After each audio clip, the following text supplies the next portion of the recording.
Buenas noches, América. En medio de la grave crisis social y política que vive Nicaragua, el Papa Francisco acaba de decidir que traslada a Roma al obispo auxiliar de Managua, Monseñor Silvio Báez, conocido por sus críticas a Daniel Ortega. La salida es un exilio forzado de alguien que lleva meses apoyando las protestas que estallaron hace casi un año contra el gobierno. En los últimos meses, las amenazas que han recibido los obispos y particularmente Báez han sido constantes, la mayoría mediante llamadas que no pueden ser rastreadas. Pero ni las críticas de Ortega ni las cobardes amenazas han hecho retroceder a quien es considerado uno de los obispos más cultos y preparados del país. Fue mediador y testigo en el primer diálogo nacional que se realizó entre mayo y julio de este año pasado y goza de una gran popularidad entre los jóvenes por su defensa de la democracia. Tras el fracaso de ese primer diálogo, Ortega lo acusó a él y al resto de los obispos de ser parte de un plan golpista y terrorista de la oposición sin presentar ninguna prueba. En las últimas semanas, el Papa Francisco se ha manifestado a favor de, dice, una solución pacífica en Nicaragua, pero a pesar de la gravedad de la crisis, se ha negado a criticar a Ortega y sus acólitos, y motivos no le faltarían si quisiera. La represión deja ya la cifra de 325 muertos, cientos de detenidos y más de 50.000 exiliados, según grupos humanitarios. Y la Comisión Interamericana de Derechos Humanos cifra en más de 600 los presos políticos. Con su decisión de apartar a Báez, el Papa Francisco aleja una voz crítica de Nicaragua, en la que cada vez quedan menos voces que denuncien, hablen claro y tengan la valentía de explicar lo que pasa. Con su decisión, Francisco le da a Ortega lo que quiere: imponer la uniformidad en un país que hoy tiene un poco más de dictadura y un poco menos de democracia. Francisco, ¿de qué lado estás? Son las 8 en Bogotá, Lima, Quito, las 9 en la costa este de Estados Unidos y las 10 en Buenos Aires y Santiago. Y esto es Poder Latino. Bienvenidos.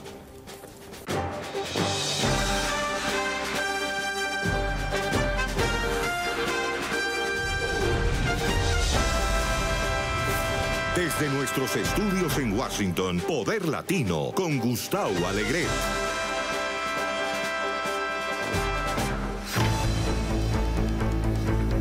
Tiempo para algunas noticias de la actualidad, para buscar el contexto y comprenderlas un poquito mejor, para ponerles los pies de página con la voz de los expertos. La primera, las críticas cada vez más contundentes de Donald Trump a Colombia. A finales de marzo decía que había aumentado la producción y el envío de cocaína desde Colombia a Estados Unidos y le decía a Iván Duque que algo hay que hacer.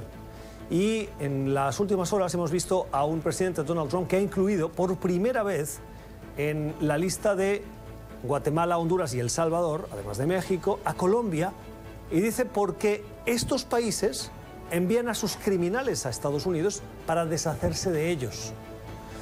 Trump se refiere, y lo ha dicho en los últimos meses, a esos migrantes que vienen fundamentalmente del Triángulo Norte y pasan por México para llegar a Estados Unidos. Él asegura que entre esos migrantes hay criminales, aunque no ha presentado evidencia que sustente esta afirmación. Pero lo que nos ha sorprendido es que, y hasta ahora no lo conocíamos, en esa lista, según esta administración y particularmente el presidente, también está Colombia. Vamos a saludar a Joseph Humire para intentar poner un poquito de claridad en esta afirmación del presidente Donald Trump. El señor Humire es el director ejecutivo del Centro para una Sociedad Libre y Segura, analista de seguridad. Señor Humire, gracias por estar con nosotros. Buenas noches. ¿Por qué Donald Trump incluye ahora a Colombia en esa lista? Hasta ahora, como decíamos, solo estaban los 3 países del Triángulo Norte y en algunas ocasiones México. Bueno, buenas noches, gracias por la invitación y gracias por la pregunta. Yo creo que hay 2 factores que hay que tomar en cuenta y voy a llevar a conocer un poco mejor por qué Colombia está siendo agregado a estas listas que en el tema de migración que ha sido históricamente siempre apuntado a México y Centroamérica. Yo creo que el primer factor es creo que desde el Departamento de Seguridad Interior, el Department of Homeland Security, se está conociendo un dato mayor de que la migración irregular, o sea, la migración de individuos que vienen de fuera de América Latina, están entrando mayormente a la región desde Sudamérica. Históricamente entraron por Brasil y tomaron el camino al norte, un camino trayectoria muy largo, pasando la frontera de Colombia y Panamá, pero últimamente están entrando directamente a Colombia. yendo de Colombia a Panamá y bueno, ha habido pequeñas, aunque importantes caravanas de migrantes que se han formado en las fronteras de Colombia y Panamá, y creo que es parte de ese conocimiento que está llevando a cabo que Colombia también tiene este problema migratorio y es conectado con los problemas migratorios que tiene desde Centroamérica. Si hablamos de drogas, ¿cuál es el origen de la mayoría de estas drogas que llegan a Estados Unidos?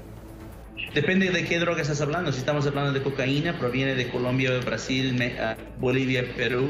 Si estamos hablando de marihuana, viene mayormente de México y otros países en el Centroamérica. Si estamos hablando de heroína o droga sintética, viene de China. Hay otros que vienen de Asia y hasta de Medio Oriente. Entonces, depende de qué tipo de droga estás hablando, pero cocaína, que ha sido históricamente la más, digamos, la que está más vinculado con los cárteles de drogas de su pasado, en eso viene principalmente los países que producen la hoja de coca, que es Bolivia, Perú y Colombia, los países andinos.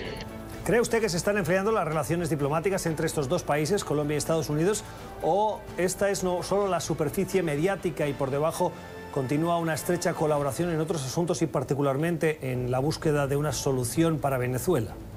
Sí, yo creo que esto no es una conversación nueva, es una conversación que se ha tenido con otros gobiernos también. El presidente Obama tiene la misma conversación con Colombia, con el presidente Juan Manuel Santos. También el presidente Uribe tuvo la misma conversación con el presidente Bush. La lucha contra el narcotráfico parece que nunca se frena, nunca se para, y siempre Estados Unidos está un poco inquieto. Yo creo que el presidente Trump ha puesto una prioridad sobre la lucha contra el narcotráfico, entonces yo creo que en ese sentido la retórica puede ser más agresiva o puede ser más dura, como lo hemos visto.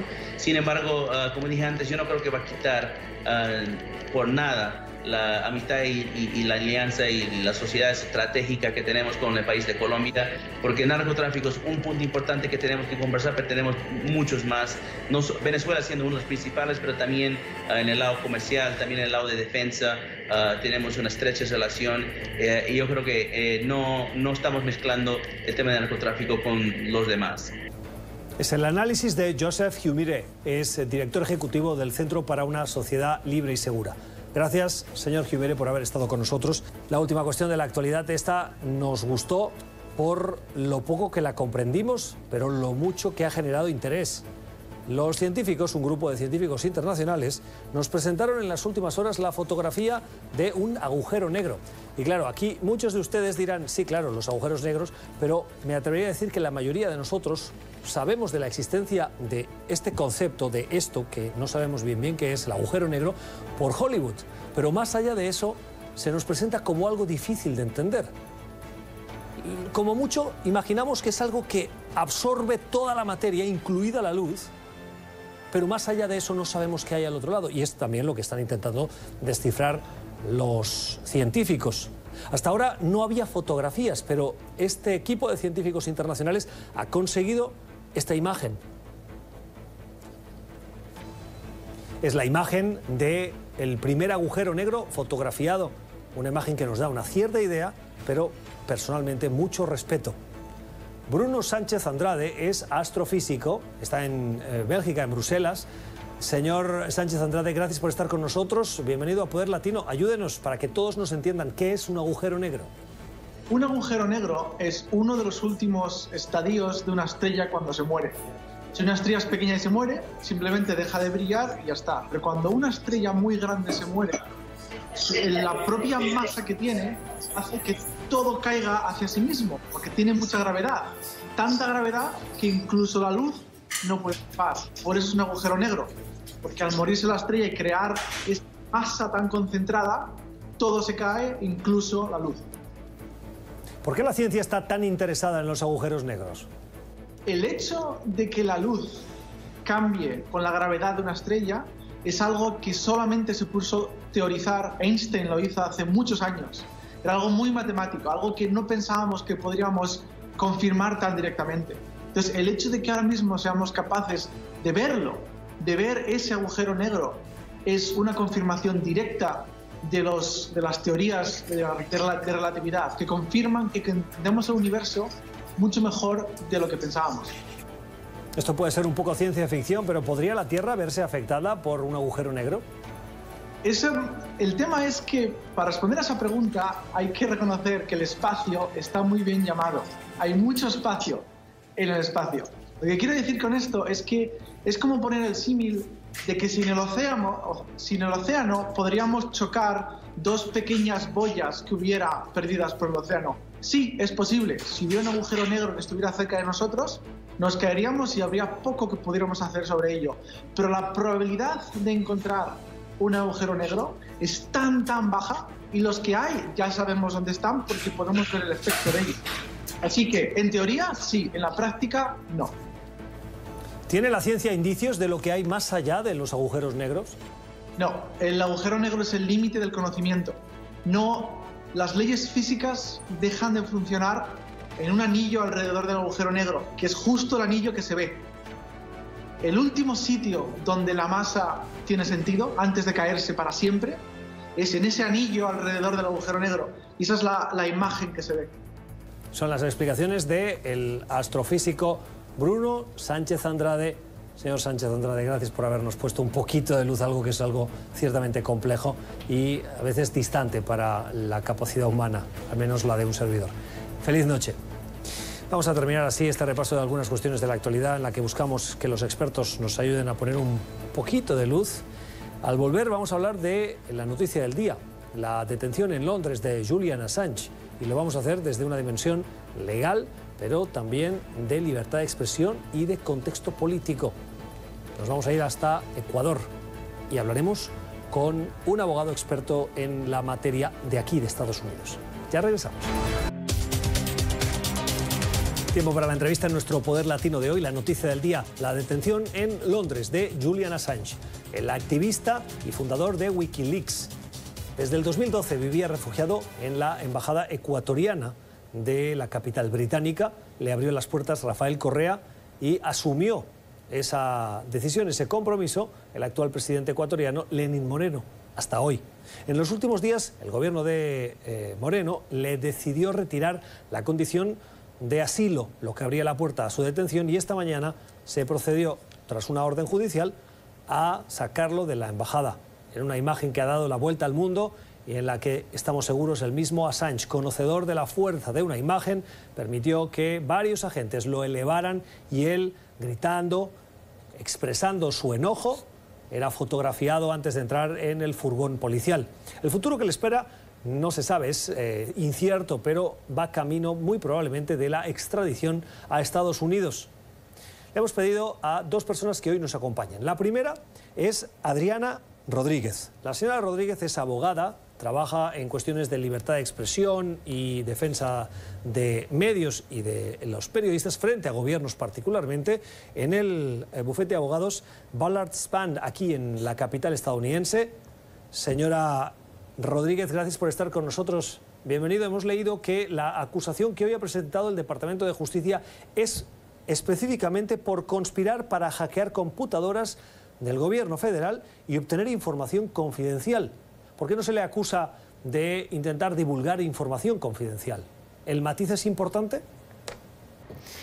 En los Estados Unidos hay protecciones muy fuertes para los que divulgan información, ya sea confidencial o no.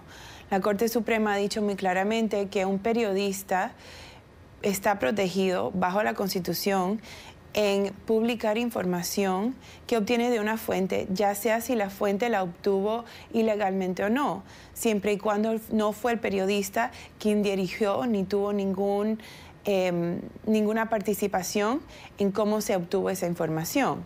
Por ejemplo, si un periodista publica información que la fuente le dio, pero el periodista no tuvo nada que ver con dirigir que esa fuente fuera y hackeara computadoras, robara la información, no tuvo nada que ver con eso, el periodista está protegido. Ahora, si el periodista participa en alguna forma en obtener esa información ilegalmente, ya eso lo saca de las protecciones constitucionales. Por lo tanto, en este caso, si Assange solo recibió información de Chelsea Manning y no participó en cómo Chelsea Manning obtuvo esa información, o sea que como Chelsea Manning hackeó las computadoras del Departamento de Defensa, bajo las leyes de los Estados Unidos, Assange debería estar protegido. Ahora, si Assange en alguna forma participó o ayudó a Chelsea Manning a hackear las computadoras, le dio algún tipo de ayuda, ya eso lo sacaría de esas protecciones y las leyes criminales aplicarían. ¿Qué diferencia hay entre Wikileaks y un medio de comunicación tradicional como un periódico, el Washington Post, el New York Times? ¿No los ampara a ambos el derecho a la libertad de prensa? La primera enmienda de la Constitución protege a los que publican información. O sea que si Wikileaks solo publicó información, debería de estar protegido como cualquier otro medio de comunicación, cualquier otra publicación. Ahora, si la información que tiene el gobierno demuestra que Wikileaks fue más allá de solo publicar información, que participó en alguna forma en el conducto ilegal que llevó a obtener esa información, eso ya cambiaría las protecciones que tendría y ese conducto criminal no sería protegido. Si Assange finalmente fuera extraditado, ¿cuál sería su proceso legal aquí en Estados Unidos? El proceso legal en sí de Julian Assange, si lo extraditan, será como cualquier otro proceso criminal. La única diferencia será que los medios y los que representan los medios estarán mucho más a la expectativa de cómo se va desarrollando el caso y cómo son los argumentos que expone el gobierno. Y estarán al tanto de cómo va a afectar esos argumentos a los derechos de la prensa en este país. La voz y el análisis de Adriana Rodríguez, es abogada experta en cuestiones de libertad de prensa, libertad de expresión. Gracias, señora Rodríguez, por sus comentarios. Esta era la visión de la libertad de expresión y sobre todo desde el punto de vista legal. Pero ¿y el contexto? ¿Qué hay detrás de estas negociaciones? Si es que las hay. ¿Qué gana Lenin Moreno? ¿Qué gana Donald Trump? ¿Se han puesto de acuerdo? Hemos buscado la opinión también de una voz política desde el Ecuador que nos ayude a obtener un poquito de contexto en los entresijos políticos que hay detrás de esta decisión. A esta hora de la noche quiero saludar también a César Montúfar. El señor Montúfar es exasambleísta, es catedrático, fue candidato a la alcaldía de Quito y conoce bien esos pasos dados por antes Rafael Correa y hoy Lenin Moreno. Señor César Montúfar, gracias por estar con nosotros, bienvenido a Poder Latino. Le pregunto directamente por esta decisión, 7 años después. ¿A qué cree usted que se debe la decisión que ha tomado primero el gobierno de Lenin Moreno y después, inmediatamente seguida, esta detención? Bueno, esta es una medida, una decisión que ya se veía venir. Realmente la situación, el desgaste de la relación entre el asilado y el gobierno ecuatoriano venía agudizándose en los últimos meses. Precisamente eso hizo que el gobierno ecuatoriano en el mes de octubre acordara más bien determinara para el asilado un protocolo, ciertas reglas de su comportamiento, ciertas reglas en que ciertas prohibiciones, como por ejemplo evitar y abstenerse totalmente en temas internos de otros países, entre otros aspectos, que han sido sistemáticamente violadas por Assange dentro de la Embajada del Ecuador en Londres. Que eso ha dado como resultado el que la relación se vaya desgastando hasta que finalmente haya tomado esta decisión, primero de revocar el asilo y también por las irregularidades en que esto se produjo, que fue el retirar la nacionalidad ecuatoriana. ¿Cree usted que ha tenido algo que ver la difusión de Wikileaks, de fotografías comprometedoras de Lenin Moreno en las últimas semanas? Bueno, por supuesto. El gobierno ha mencionado que señora Sánchez, que es la embajada del Ecuador en Londres, venía haciendo acciones de interferencia en la política interna, y más que eso, podríamos decir de acciones con un claro afán desestabilizador. que de una u otra manera también replicaban lo que en otras ocasiones igualmente fue observado, fue su intervención en temas, por ejemplo, las elecciones de Estados Unidos o el tema de Cataluña, en la que también tuvo participación. Eso, como le decía, llevó a que el gobierno definiera con el señor Assange un protocolo, y ese protocolo había sido violado sistemáticamente por el señor Assange. Finalmente, eso condujo a que la situación se deteriorara en las últimas semanas hasta que ocurrió lo que ha ocurrido en estas últimas horas. La próxima semana Lenin Moreno va a estar en Washington. He leído algunos articulistas que apuntan que esta cesión de Julian Assange forma parte de un acuerdo que es un poco más amplio y que incluiría, por ejemplo, la satisfacción del monto que Ecuador necesita del Fondo Monetario Internacional o incluso la reclamación de algunos ciudadanos que el Ecuador le pide a Estados Unidos en extradición. ¿Cree usted que forma parte esto de un paquete más amplio de política entre las dos naciones? Bueno, eso es lo que se dice. En realidad yo creo que lo que ocurrió principalmente se debe a las propias actividades del señor Assange dentro de la embajada, que violaban, digamos, el protocolo que fue establecido hace algunos meses. Además, el Estado ecuatoriano tenía toda la atribución en ejercicio de su soberanía de tomar la decisión que tomó. El tema de la presencia de Assange en la embajada del Ecuador en Londres ha sido un tema muy controversial en la política ecuatoriana, en la sociedad ecuatoriana, y creo que finalmente en el país se ha ido generando una corriente de opinión pública muy contraria a que esta situación se perpetúe en el tiempo. Así que yo pensaría que es claro que esta decisión obedece a todos estos elementos que son elementos de política interna. Le pregunto finalmente por el posicionamiento del expresidente Rafael Correa. Desde Bélgica ha sido vehemente defendiendo a Julian Assange y criticando la decisión del gobierno de Lenin Moreno.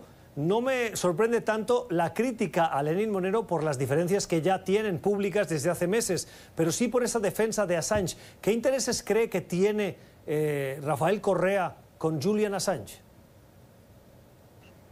Bueno, la decisión de abrir las puertas de la Embajada del Ecuador para el asilo de Assange fue en el gobierno de Rafael Correa.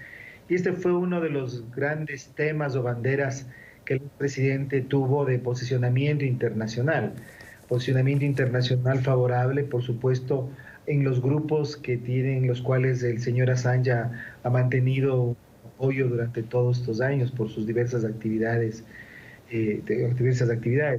Entonces, digamos que la decisión de las últimas horas del gobierno ecuatoriano, por supuesto que van a ser ácidamente criticadas por Correa, porque esta es una de las banderas que él defendió y, como le digo, a través de las cuales logró este posicionamiento. Sin embargo, creo que en realidad lo que debió pesar y creo que pesó en la decisión del gobierno ecuatoriano es hasta dónde la mantención indefinida de esta situación para el gobierno del Ecuador, para el Estado ecuatoriano, para el país, constantemente y crecientemente constituía un problema muy serio, un problema de difícil solución, un problema que además tenía repercusión importante al interior del país y que por supuesto incide de manera importante en las relaciones internacionales del Ecuador, que es miembro de una comunidad internacional que ejerce su soberanía y que por lo tanto ha llegado a esta determinación. Yo creo que pensando en temas de política interna, también pensando en la conveniencia y en la situación y en el interés del país en términos de un miembro más de la comunidad internacional. Termino ya con una última pregunta. En la próxima reunión que se va a celebrar aquí en Washington, Lenin Moreno, ¿qué le puede llegar a pedir a Donald Trump? No sé si a cambio de haberle entregado a Julian Assange, pero sí como parte de un reclamo que le pueda interesar. ¿Qué cree usted que Lenin Moreno está interesado de Estados Unidos?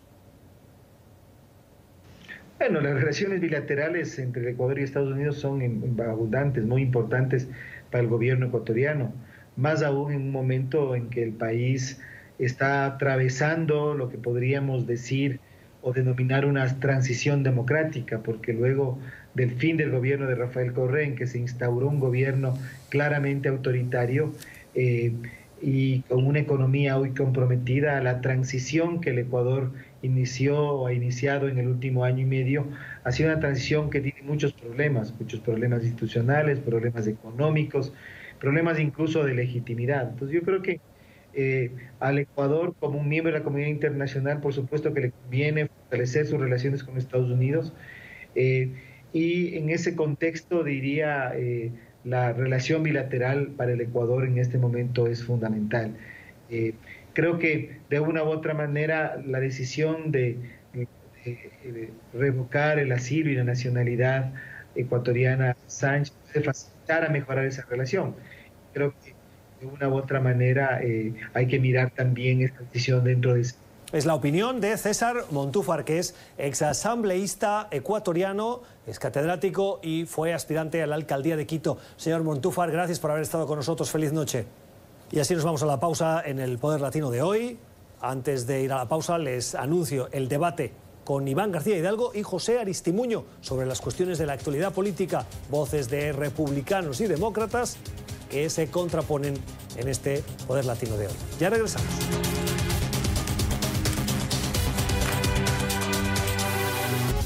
Tiempo para el debate en nuestro Poder Latino de hoy, para escuchar las voces encontradas de republicanos, demócratas, conservadores, liberales. Las opiniones hoy de Iván García Hidalgo.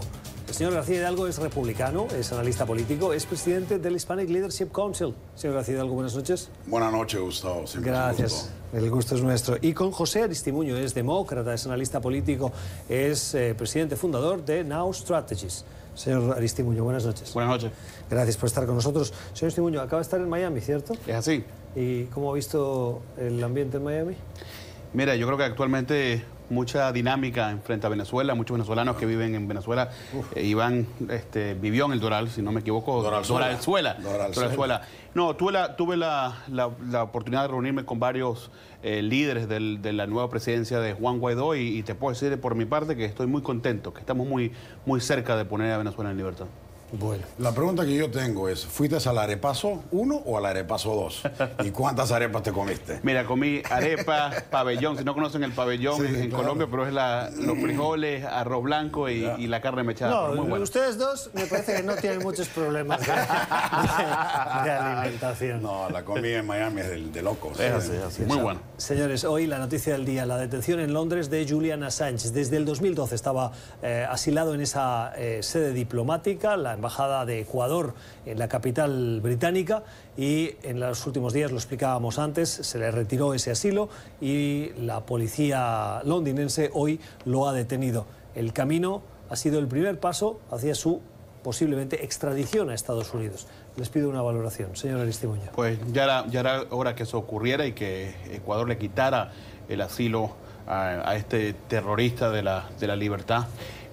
Sabes que es curioso, ¿no? Es curioso que él, que fundó el famoso Wikileaks y fue parte de todos estos emails que fueron infiltrados o robados del Partido Demócrata, le preguntaron al presidente Trump qué pensaba de Wikileaks, y decía como le encanta hacer al presidente mentir y tratar de ignorar la pregunta, y francamente dijo que no sabía lo que era Wikileaks, que no tenía nada que ver con Wikileaks, cuando sabemos que durante su candidatura al presidente halagaba mucho a Wikileaks como los grandes, que todos los días era una sorpresa con Wikileaks porque salían todos estos emails ilegalmente, ¿no? Agarrados ilegalmente del Partido Demócrata. Bueno, me parece que ya era hora también, estoy de acuerdo con José, vemos de que esta persona participó, no solamente fue una persona que recibió documentación y la tiró al aire como un medio de prensa podría ser, ¿no? De acuerdo a las leyes de prensa y al First Amendment, como funciona acá en Estados Unidos, pero participó con Chelsea Manning, que era un agente de inteligencia del gobierno americano, para hackear y romper un password al Departamento de Defensa y sacar la información que ellos estaban buscando. O sea, fue una conspiración, fue parte de ese crimen, ¿no? Entonces, por ese crimen es el que se le ha arrestado, no por lo de Wikileaks, de lo de las elecciones. Pero mira, yo lo he dicho abiertamente, ¿no? En las elecciones, por supuesto, qué bestial que está saliendo esta información, pero la próxima vez puede ser nosotros. no hay vuelo, dijo Marco Rubio. No hay que celebrar mucho ese tema porque nos puede haber pasado a nosotros. Y nos pudo haber pasado, ¿no? Porque trataron de hackear el RNC. Lo que pasa es que nosotros teníamos un poco más que un antivirus que tenían los demócratas y fueron hackeados, ¿no? Pero el tema es peligroso. Yo no creo que ellos son un medio de prensa. Lo que está tratando de hacer Assange, o ha tratado de hacer Assange, es ser un disruptor de gobiernos y de políticas, y yo creo que eso hay que tener mucho cuidado, ¿no? Porque una cosa es, si le caía información y quiere diseminarlo, ok, maybe, eso puede ser debatible, ¿no? Pues si le llega a CNN o le llegan a cosas así, pero él participó en el crimen y eso cambia toda la figura, ¿no? En toda esta explicación que usted me hace, estaba pensando en cuando durante la campaña Donald Trump como candidato dijo públicamente: me dirijo a los hackers rusos, ojalá encuentren los emails de Hillary Clinton. ¿Qué diferencia entonces hay entre el comportamiento de Assange y esa incitación por parte de un candidato entonces a que un hacker extranjero haga lo mismo que está haciendo? Es decir, Trump aplaudía y incentivaba que eso sucediera. Bueno, pero hay una cosa, ¿no? O sea, obviamente lo está diciendo en jest, en broma, en burla, ¿no? Iván, es una broma de ser. No, pero deja que termine. Lo está diciendo en broma, ¿no? Porque nadie podía encontrar los 33.000 emails de Hillary Clinton. Entonces digo, bueno, ojalá que lo encuentren, pues, ¿no? Como en broma, como decir, es tan ridículo que todo el aparato de inteligencia americano no puede recuperar 33.000 emails. Es ridículo, ¿no? Entonces lo dijo como en broma, como en burla, como en un comentario de esa naturaleza. Obviamente que cualquier cosa que el presidente pueda decir en sarcasmo lo toman en serio, y cualquier cosa que tome en serio lo toman como burla. No, eso es lo que pasa con los medios de prensa de este país, ¿no? Lamentablemente. Yo creo que lo que agregara fuera que el presidente Trump tiene un mal sentido del humor y son cosas que no deberíamos estar bromeando. Habían varios de sus asesores, Roger Stone por lo menos, había dicho que tenía grandes conexiones con Wikileaks. Se aprendió después que creo que no había conexiones, creo que lo decía de repente, como tú dices, Iván, un mal genio o una broma pesada. Al final del día yo creo que seguimos a lo mismo. El presidente tiene una retórica muy peligrosa. Mira, especialmente con el tema de cybersecurity, privacidad y secretos de Estado, creo que no hay partido. Todos somos americanos y hay que cuidar eso, hay que proteger eso, y eso no son cosas que deberían bromearse, no se deberían jugar, y creo que es un buen punto de partida que haya sido detenido Assange. Creo que Ecuador tomó los pasos correctos y había sido avisado varias veces de que estaba violando el acuerdo, y siguió, y dicen de que ha tenido hasta interacciones físicas con el elemento de seguridad de la Embajada de Ecuador hasta que finalmente lo votaron, ¿no? Entonces, ¿creen que esto forma parte de un acuerdo un poco más amplio, señor Aristimuño? ¿Entre Ecuador y Estados Unidos o entre la seguridad? Entre Ecuador y Estados Unidos. La semana que viene a Washington Lenin Moreno, y precisamente en ese contexto se produce esta... ese regalo, sí, este retirada. Puede ser una bienvenida a lo que está por venir entre Ecuador y Estados Unidos. Yo creo gesto de buena fe. Un gesto de buena fe. Yo creo que en cierta manera nadie se imaginaba que Lenin iba a ser la manera que gobierna en Ecuador. Pensábamos que iba a ser, bueno, fue el vicepresidente de Correa, pensábamos que iba a ser otro Correa, y ha sido todo lo contrario. Creo que en gran parte Lenin le ha caído bien al Ecuador, y como dice Iván, puede ser un acto de buena fe, y puede ser que ahorita se expandan las relaciones entre Ecuador y Estados Unidos. Vamos a ver qué cosa pasa. Vamos a cambiar de asunto. Lo explicábamos antes en el tiempo de las noticias, las críticas que suben de tono de Donald Trump a quien es el país considerado uno de los principales aliados, si no el que más, en la región, a Colombia. En las últimas horas hemos visto a Donald Trump incluir a Colombia en la lista de los países que, según el presidente, envían sus criminales para deshacerse de ellos. Son palabras textuales, y se refiere el presidente Trump a el Triángulo Norte, Guatemala, Honduras y El Salvador, y también en algunas veces México. Pues por primera vez en esa lista ha incluido a Colombia. ¿Tiene sentido esa inclusión, esa referencia? Bueno, el comentario empieza hablando de drogas, ¿no? De que Colombia no ha hecho suficiente para parar ese tema. Yo creo que todos entendemos de que Hay un problema súper serio en Colombia, en Perú, en Bolivia. El tema del narcotráfico es súper serio. Vemos en la época del presidente Bush con el Plan Colombia.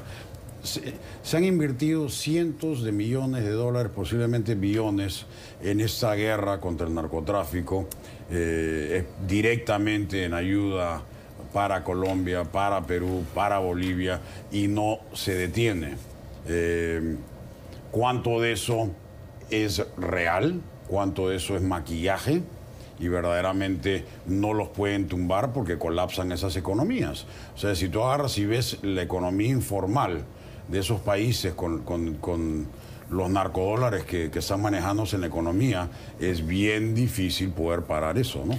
Yo creo que parte de todo esto es una vez más, el presidente lo que le gusta hacer. El presidente es un bully, es una persona que le gusta tratar de intimidar a otros presidentes de otros países. Lo hizo al principio de su candidatura cuando dijo que México estaba trayendo a los peores de sus países. Ahora hace lo mismo con Colombia. No me parece una movida muy inteligente por parte del presidente Trump. Y hablando del problema de drogas, ciertamente Colombia debería hacer más para controlar su problema de drogas, pero Estados Unidos tiene un problema de demanda. Si Estados Unidos no pidiera tantas drogas, Colombia no estuviera mandando y no tuvieran negocio. Así que tenemos que comenzar por una serie de estrategias internas. Tenemos que cambiar la manera y la psicología. Exacto, y sabes que ese es un excelente punto, ¿no? Porque mira, estamos hablando de cuánto recibió el año pasado, 245 millones de dólares en aid.